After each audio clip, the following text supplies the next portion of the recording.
I'm Comet from Comet Art, and I'm here to remind you that you need your little evil mushroom friend. What do you mean you don't have an evil mushroom? Joke's on you, I don't have one either. And since it's my primary need right now, let's go create some. Of course, you'll need polymer clay or any type of clay that you feel comfortable with.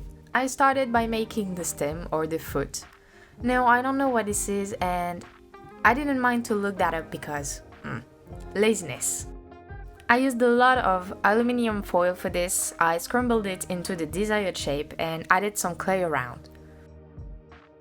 Once the basic shape was done, I used my tools to add small details like stripe all over it and small dots. I also made the small crown around the foot. Same here, I don't know the name. If you have the answer, let me know.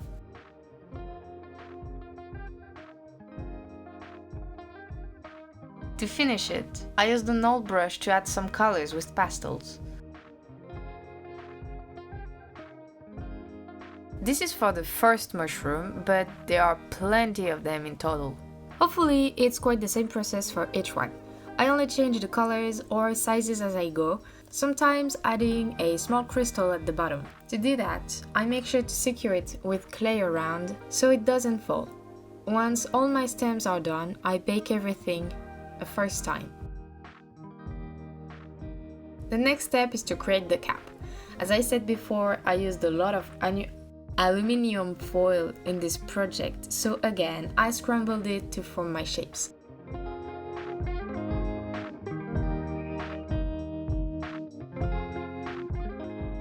They were then covered with 2 coats of clay. The first one is to fill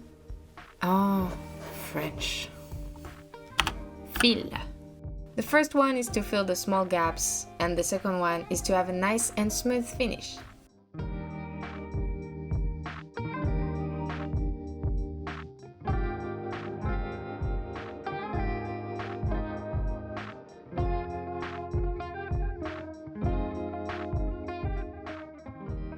For some of them, I created a long worm to go around the cap, and sometimes it was just pressing the edges to model them as I went.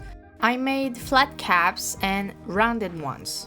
And of course, what makes them evil? The horns. I rolled mini worms, or bigger worms depending on the size of the horns, and added them on top. I blend them with my tools, and once that was done, I also added some details. I feel like I should precise here, but the mushrooms are inspired by real ones, not replicated. I mean, it's pretty obvious, but I prefer to make it clear that I know mushrooms don't have copper leaves or laces on them. Maybe if they are into fashion, I don't know. Okay, let's see what type we have here. I created a big pink mushroom with a photo holder and some bigger horns to put rings on them.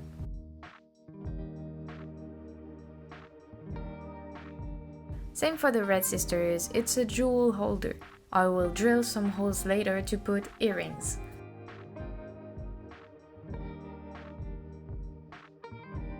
I didn't mention that, but the black and red mushroom is also a photo holder, as you saw. And the rest is for decoration. I made the light green one, a small blue with a stone,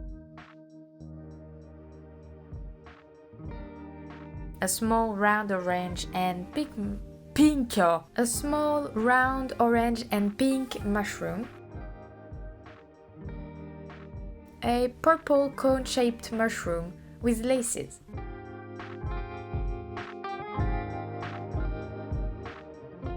see, they wear laces, that's scientifically accurate. And finally, the specimen that is probably the most accurate to a real one is the shaggy ink cap. You probably know the black and white mushroom that leaks some black tears, the Coprinus comatus. Apparently, you can eat it. I feel like it goes against the unofficial law. The prettier a mushroom is, the least you should eat it. But anyways, I made the drips by rolling the clay and attaching it to the sides. The small dots, bits of colored thing on them, are the decorations I've done the most. I flattened my clay on my working surface and scraped it with a needle tool to create some irregular pieces. I then stick them on the cap. It was long and fastidious. And to make it even longer, I made sure to add those dots to 6 of my mushrooms. Yay! It was kinda relaxing. Everything goes into the oven for the second and final time.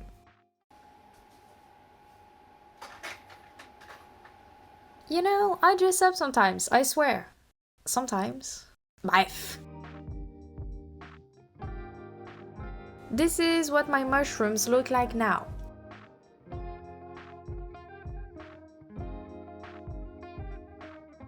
The ones that were contained in a ceramic holder didn't stick to it, but I knew that would happen.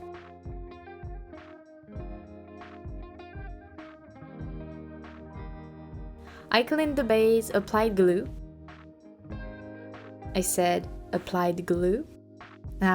It was dry. Hopefully it was just the tip. So I was saying I applied glue and sticked everything in place. Then I covered the base in resin to make sure it stays in place, and also the cap because it's pretty.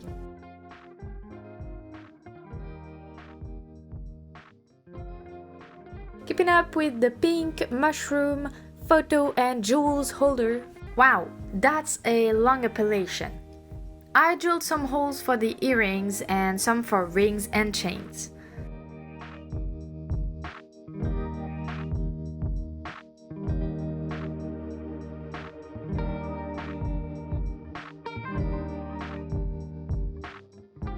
It's pretty much the same process for the red mushrooms, except that I repainted a bit the base to give it more life. Finally, rings. It's some tiny earrings for their horns, so not earrings, but you got the idea. For the rest, I added glitters, gold leaves, or simply varnish.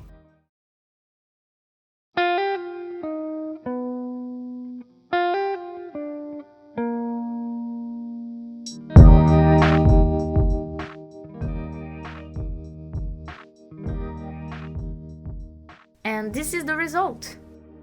Of course, some have a purpose and others don't. Sometimes it's just for beauty. I think they look really nice, and I love to use mushroom as a theme for my creations. It can be with polymer clay, for a sewing project, or even for 3D modeling on a computer. So there will be more, I can guarantee you. As always, they will be available in my Etsy shop. Thank you so much for watching. See you soon. Or maybe not that soon. Consistency, you know. Bye!